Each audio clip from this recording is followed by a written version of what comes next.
In our last video, Salim, we discussed globalism and multiculturalism and how it's used as just one tool in the toolbox of globalists, the collectivists, the one world state people, to change a nation from its own identity to one that is more willing to accept a collectivist, socialist, globalist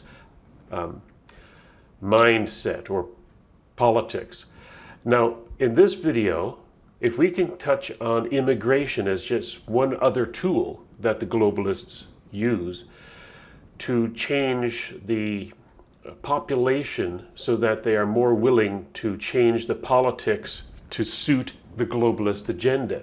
In other words, they bring in, through immigration, people who, once they get their citizenship, are able to change the politics of a nation to be more friendly to socialism, more friendly to a collective government, one who is, would more be in favor of giving special rights to special groups, collectivists, to the United Nations, to organizations that they would implicitly trust, like the World Health Organization is one today that is in the news that people seem to want to gravitate to for some sort of authority in this virus environment that we're living in. So immigration then is used as a tool to change a country, to be more willing to have a globalist agenda put forward. So if I could just start off by laying a little groundwork, and that is that to be an immigrant, in my opinion, to be an immigrant means that you have to be going to something that has been already created. There's a misconception out there, in my opinion, that people say that Canada, or the United States, for example, is a nation of immigrants, when it is not. Canada was created by the explorers and the settlers and the descendants of those people. In order to go to a place, it had to be created, and that's how Canada was created, by these settlers. Most of them had British passports, because at the time, 1867, even up to, I think, 1950s or 60s, a Canadian was a British subject. You could go over to Britain and be accepted there without a passport. You were British, you were Canadian, you were part of the Commonwealth. So it's disingenuous to say that this country was built by and for immigrants when it really was not. Today, however, we definitely do have a very large percentage of Canadians who were not born here, but are definitely immigrants to this country.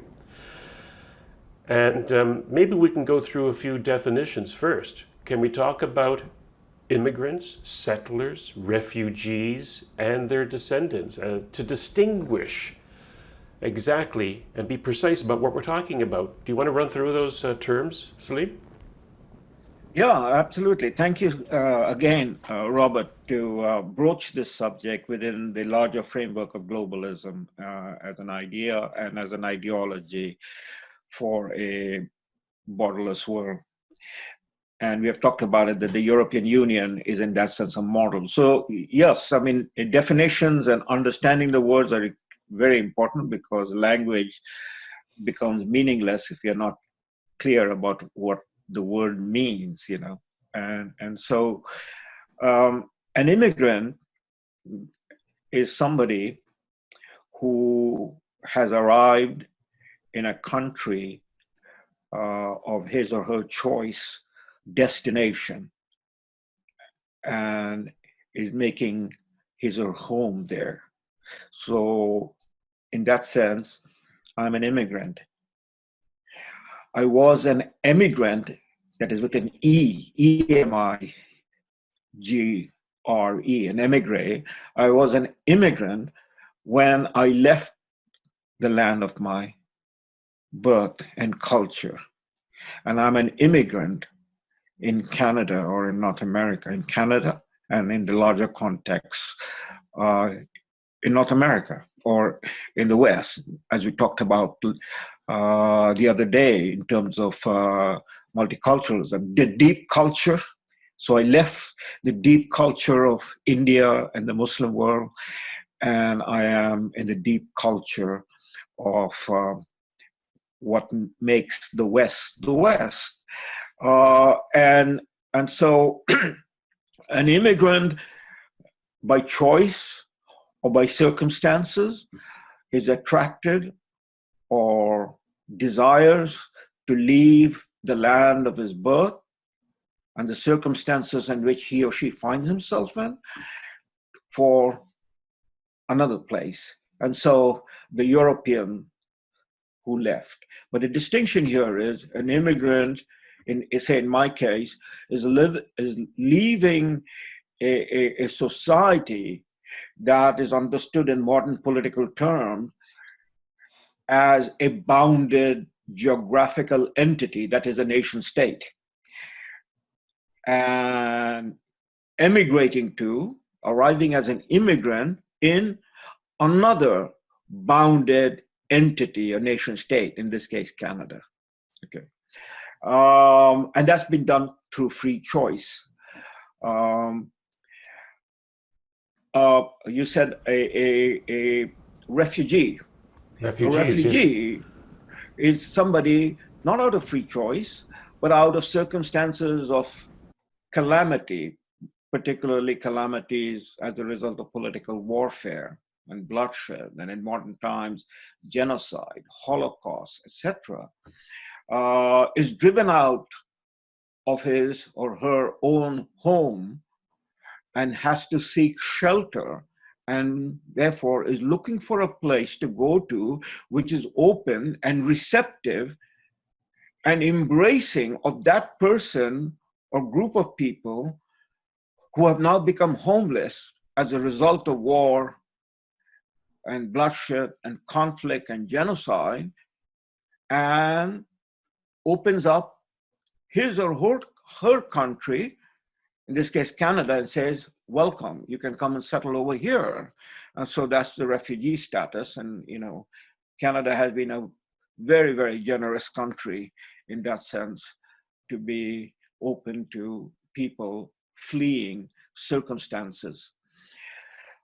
A settler, on the other hand,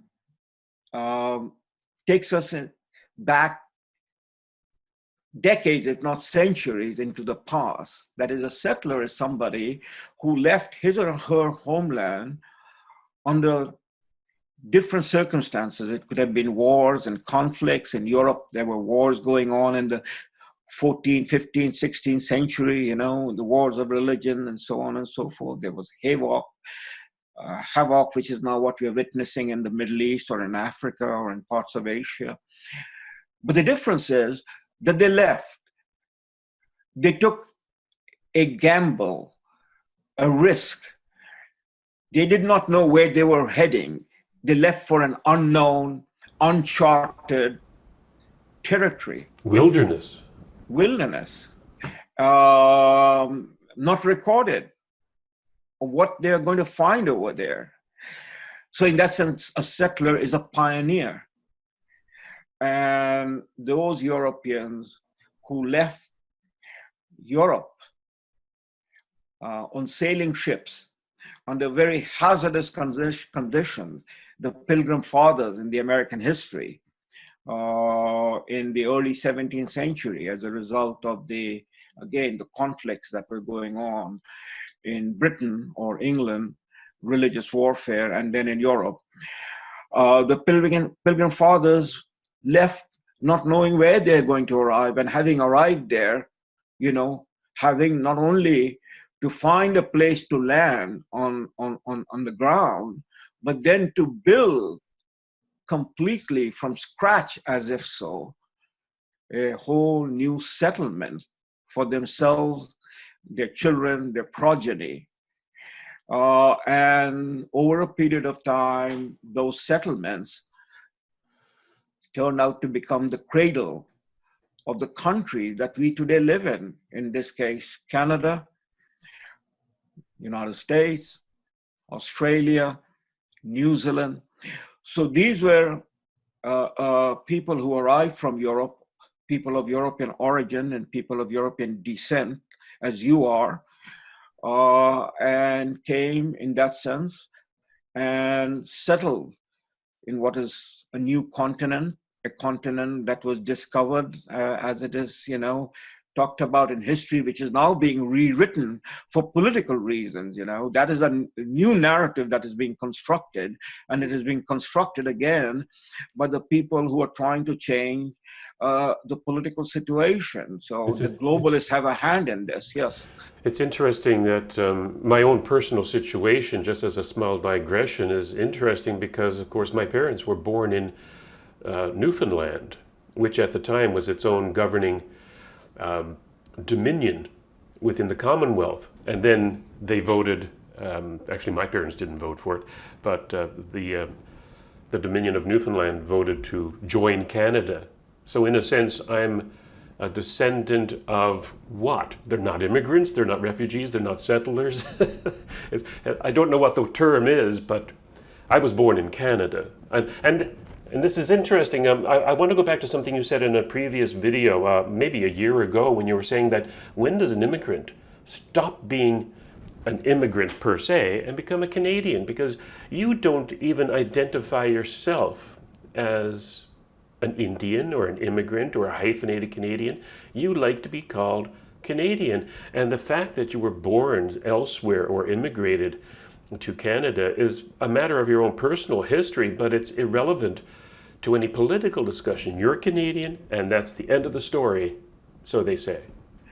You're absolutely right. But since you began with trying to define things, and that's what we were setting down. So in your own personal story and in my personal story, and therefore in the personal story of just about everybody in this continent, that is north of the 49th parallel, that is Canada, or south of the 49th parallel, and north of Rio Grande, which is the United States of America, and then we can go back, south of your Rio Grande, that is into Mexico and South America. So trying to put definitions and get our definitions right, and then go forward in this discussion. So you were a descendant, a progeny of settlers who originated not only in Europe, but in a very specific part of Europe, as you have identified, and I assume that we can go forward with it without getting into too much detail, from the British Isles. Yes. You speak English, your parents spoke English, your grandparents spoke English, from British Isles. And the part of the North American continent they arrived at and settled and built their homes is in the island of Newfoundland, which later on, over a period of time, joined the Confederation, the Canadian Confederation, that had come into being in 1867. But come into being how? And in what manner? Came into being by those settlers. I mean, Johnny MacDonald's father brought Johnny MacDonald and his siblings, and Johnny MacDonald was 5 years old, if I remember my history correctly, born in Glasgow or outside of Glasgow in Scotland, and came seeking a new world to settle in because of the circumstances in Scotland at that time, whether it was poverty, impoverishment, lack of jobs, lack of opportunity. And so they ventured out as pioneers looking for a new home, and so they crossed the ocean. There was, in that sense, no political entity that now we have after this 150 plus years of what came to be Canada, of which Johnny MacDonald is the founding father. So what was Johnny MacDonald before 1867, when he established or founded Canada, was one of the authors of modern Canada. And then after, so after 1867, he is a Canadian in the Dominion of Canada, under the British Empire or inside the British Empire. But prior to 1867, he was simply a member, a person, call him a citizen of the British Empire, but living in the province known at that time as Upper Canada, you know. So things evolve. And it is the act of those settlers from Europe that made the 13 colonies, which then became the United States of America, that made the act of those settlers that turned parts of Canada along the north shore of St. Lawrence River into Upper and Lower Canada, the maritime provinces, and then they got together, their children got together, and they established the Dominion of Canada. So the establishing of the Dominion of Canada, or the 13 colonies becoming the United States of America, is a political act. And with that political act comes a whole body of developments and laws and regulations, constitution, institution. And part of that is the concept of citizenship. So a settler, say somewhere around about 1600, as the Pilgrim Fathers arrived in the New World, we're still carrying, in some technical sense, the identity of being a Scottish or Irish or German or French, and so on and so forth, until the rebellion, the Boston Tea Party, the coming together of the 13 colonies into the United States of America, the passing of the Constitution, and then they become American. They become American citizens. So after 1789, once the Constitution is established, anybody coming from the same place where their ancestors came from, that is Europe, were now landing in the United States of America, or after 1867, landing in Canada and acquiring, through the process stipulated in the Constitution or in the statutes, the citizenship of the New World. Either you became a Canadian or you became an American, right? Yeah, of course. Now, Salim, I think that you're coming up to the point where we're trying to establish what people would immigrate into. We've created these nations, and we've basically identified that these nations were created primarily by settlers or immigrants or descendants of Britain and the British Empire, especially Canada, but the 13 colonies originally in the States. And it's that entity that a cohesive effort by the United Nations and globalists is trying to influence and destroy the British Westminster model that we've established here and our ancestors have established. Correct? Okay. Yeah. Correct. Change in the sense not by destroying, because that would imply, in some ways, a conflict in which one side conquers the other and imposes a new order.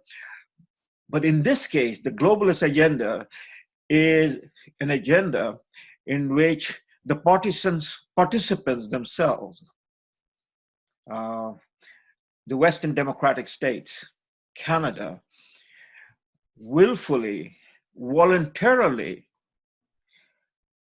disband or dissolve or weakens its own institutions, its own identity, and accepts to become a subordinate power to a higher entity, to a super entity, in this case, the United Nations, as it has happened in the case of Europe.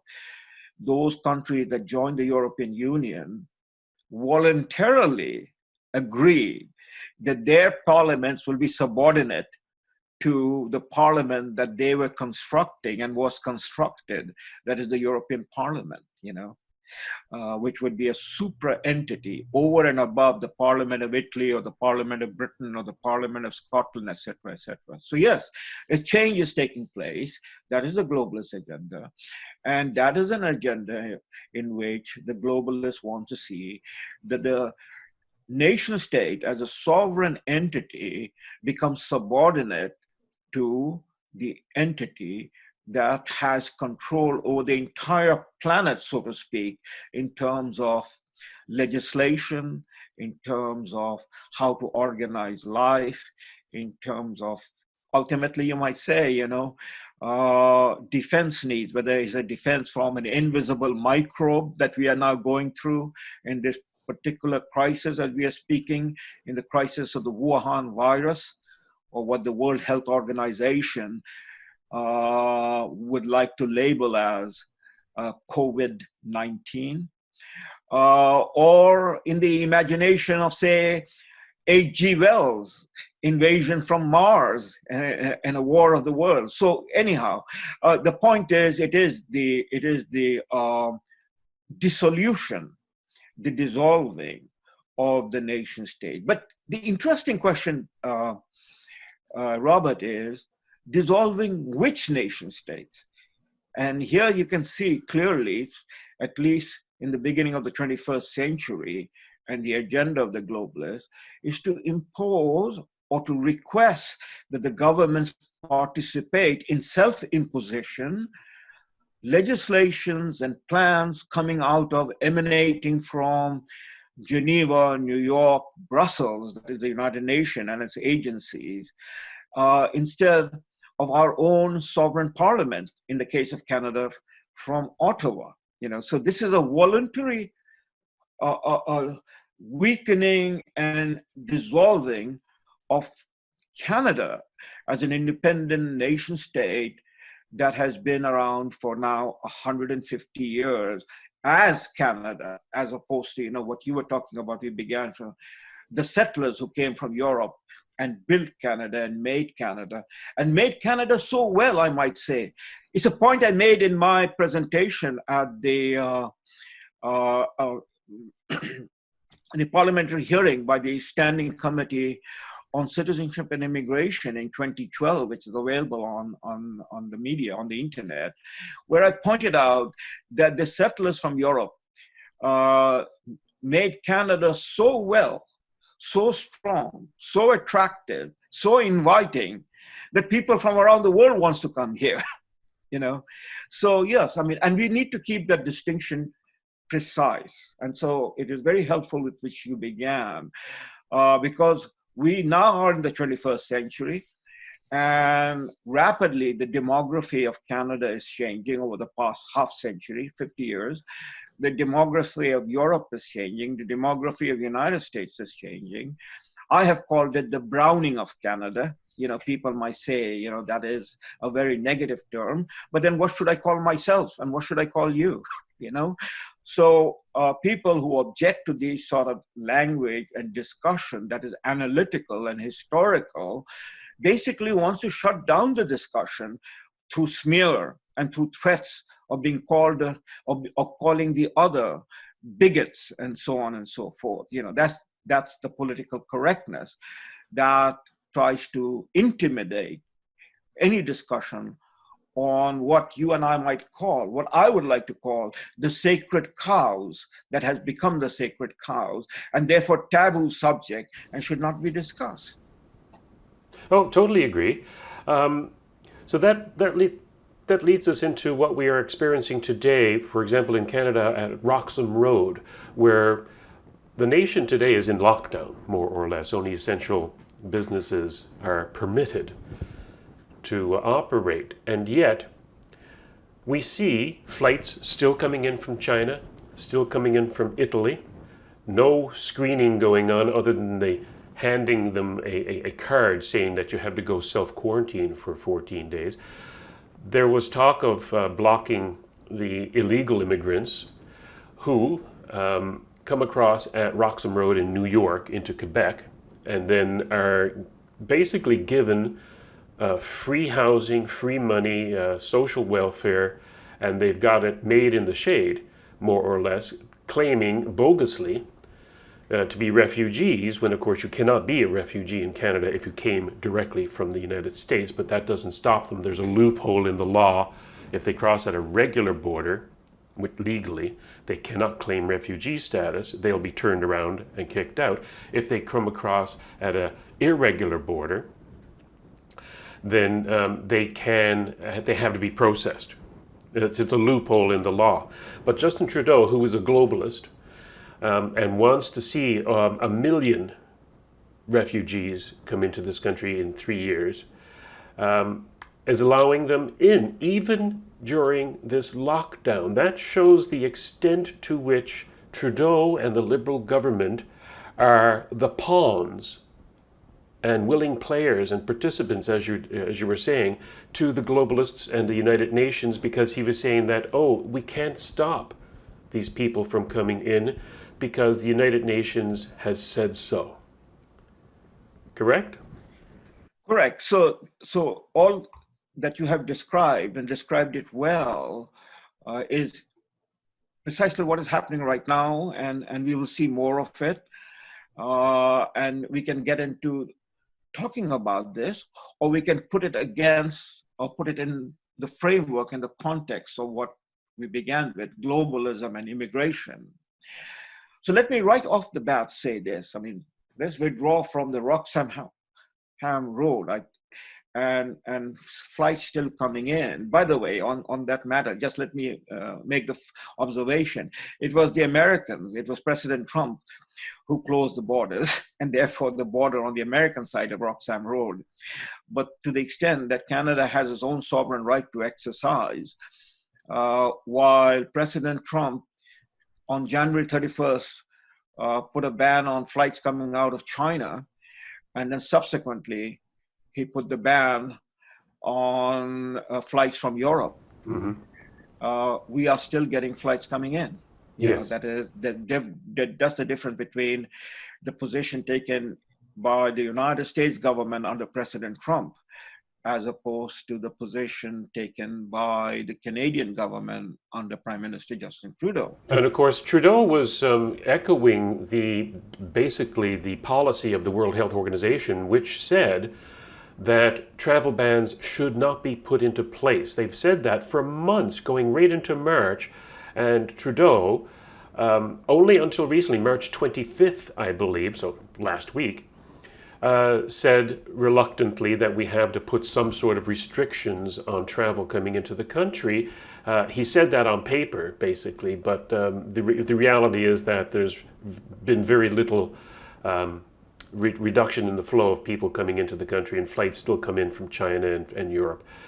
But you're right, Trump was the first to do it, and he was vilified for it, being called a racist and a xenophobe and the like. And now, of course, the rest of the world has followed suit. The World Health Organization bedamned, the United Nations bedamned. Countries are starting to tighten their borders. So all of that is true, but these problems that we are addressing did not begin as a result of the breakout of the pandemic, the Wuhan flu, the Wuhan virus. The problem we are discussing goes back more than half a century, and that's where the context comes in, the question of immigration. Let me say right off the bat, as I get into that discussion with you, that what is now pretty much clear and almost indisputable, but the corporate media, the academia, and the establishment politicians on both sides of the aisle, you know, it is not simply the Liberal government of Justin Trudeau at this moment. It's the same with the Conservative Party and the leaders of the Conservative Party. And so, as I say, it goes back more than half a century. And it goes back with both or all the establishment parties involved, and the leadership involved, and the academia and the corporate media. That is what is now indisputably correct, and we have all the evidence there, and we can talk about it given how much time we have, is immigration as a tool, as an instrument to change or to implement public policy has become very much a tool of replacing the old stock Canadians, the old stock Americans. So let's talk about Canada, the old stock Canadian, which is where you began from in terms of the definition, you know, that this country, Canada, a G7 country, one of the most desirable country to immigrate to, from around the world was built by European settlers over several centuries, and then into a nation state that it became a federation in 1867, the Canadian Dominion. And in the half century, what we have seen, what we can see through numbers, and as the numbers have accelerated, it is a replacement taking place of the old stock Canadian. And it is no longer a hidden thing. Is the word replacement a proper word to use in this case, Salim? I mean, we could use it, but I'm not replaced. I'm still here. You're still here. The thing is that we're being overwhelmed, and what is being replaced is the predominant philosophy or political ideology of our nation, where once it was that most of the people here held ideas of classical liberalism that we inherited from being so close to the United States, our British ancestry. Now, what we're seeing is a very large percentage of our population harboring ideas of socialism, collectivism, getting rid of the individualistic nature of our ancestors and ourselves, and just overwhelming us, not necessarily replacing us, that will come in time, but overwhelming us with these other kind of political ideologies. Well, it's a good point, and we can go around in circles, whether it is about replacement or at this point in time, right now, in this year, 2020, if you're going to talk about it, if we are being overwhelmed, you're correct.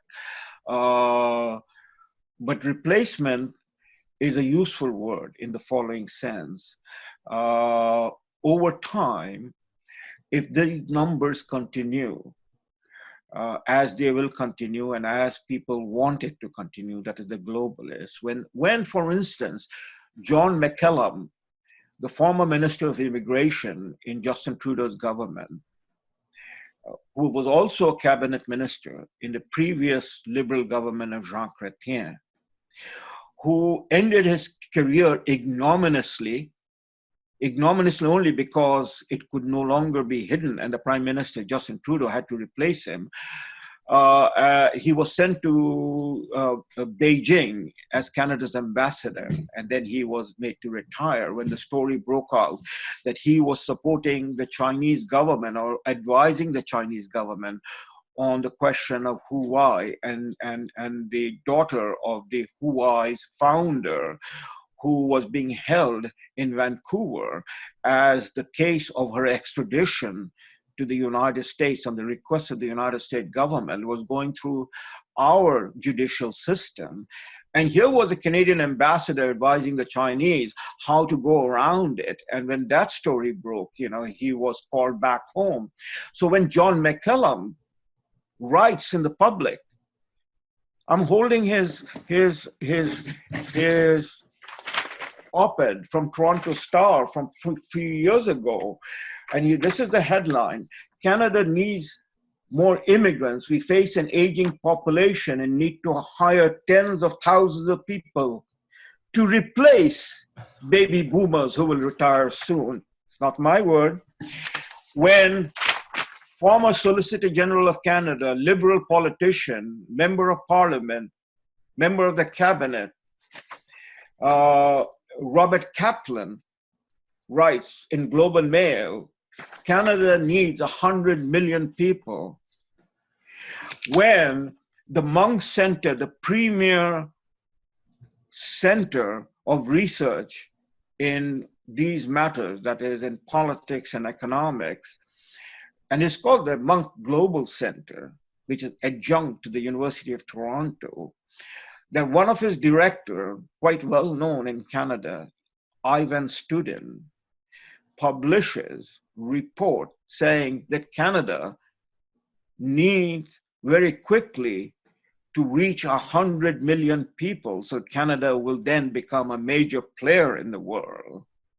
And when the Munk Global Center is advancing that argument through the University of Toronto, which is the premier university, at least English-speaking Canada, and I know a whole lot of people over there, when Global Mail and CBC and CTV are all singing from the same songbook, then what do we have here? We have a clearly stated agenda that maybe not too many people are paying attention to. But those of us who are paying attention to and want to talk about this are smeared and attacked and abused. And that conversation is ended because those people who have raised these issues, as Maxime Bernier did in the 2019 election, October election, he was the only political leader in all of Canada to call for, to ask that we should have a discussion. The parliament should have a discussion. The parliament is made up of representatives of you and I, Canadian people, right? That's why we elect members to go to the parliament. We are a representative democracy. To go to the parliament and talk about the issues that concerns the people, in this case, the people of Canada. And Maxime said, let's have that discussion. And Maxime was the only politician that put numbers on what would be at least a starting off, and we can get to the numbers, little later. What happened? What happened was Maxime was smeared and destroyed as a racist, as a bigot. That's exactly what happened to Donald Trump. The only difference between Maxime and Donald Trump is Donald Trump won, and he is now the president of America. But he began with that we have to have a discussion on immigration, on who wants to come to Canada, who wants to come to the United States. So let's talk about Canada. Immigration, who wants to come to Canada? What is the right number? What is the sustainable number? Should we have control over our borders? Should we be making the decision? Or this should happen simply by the whim and ideas and arguments presented by a small group of people whom, let us define them very clearly and very openly, are globalists in their ideology and in their intention and in their aims and objectives, who then circulate around, in this case, our prime minister at the present, but have circulated around other prime ministers in other times, going all the way back to, you might say, Pierre Elliott Trudeau or Lester Pearson, because it was at the time of Lester Pearson that Canada passed the immigration, open border immigration, open immigration to accept people from non-European parts of the world. So, excuse me. So this discussion has never taken place in the parliament. It has never taken place, at least during my time in Canada as a Canadian, which is almost approaching 50 years.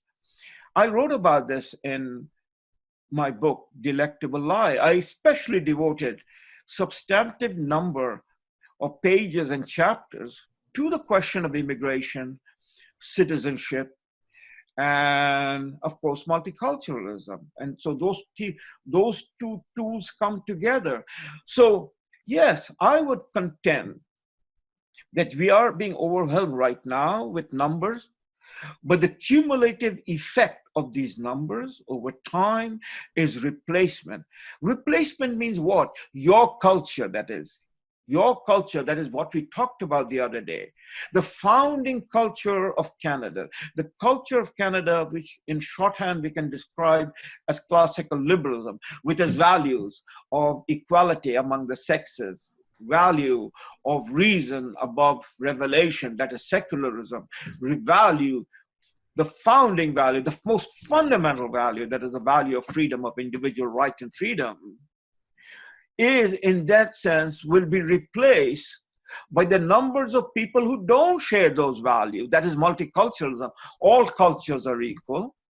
And therefore, we will wake up one morning, if you have not already woken up, that is the people who will be here in Canada, and we will be a country based upon group identity. That is what you're talking about, collectivism.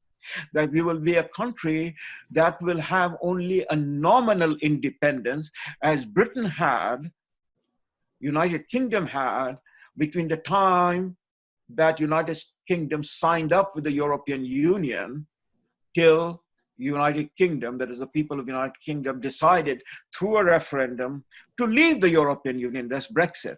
So in that period of time, from say early 1990s to 2020, for almost 40 years, the Parliament of United Kingdom, which is the mother of all parliaments, going all the way back to Magna Carta, was losing its standing and its position voluntarily as a result of the prime ministers and the politician in Westminster to the authority of the European Parliament in Strasbourg and the European Commission in Brussels. That's what we are talking about. And that's the replacement we are talking about. Now, this did not happen overnight. Nothing happens overnight. And so it is the drift, the direction that we are heading. That is what is our concern. And we needed to have that discussion. And we definitely need to have that discussion now, going forward. Hopefully, many more people have woken up to what Maxime Bernier was talking about, I was talking about, and others who were supporting Maxime Bernier or were members of the People's Party of Canada.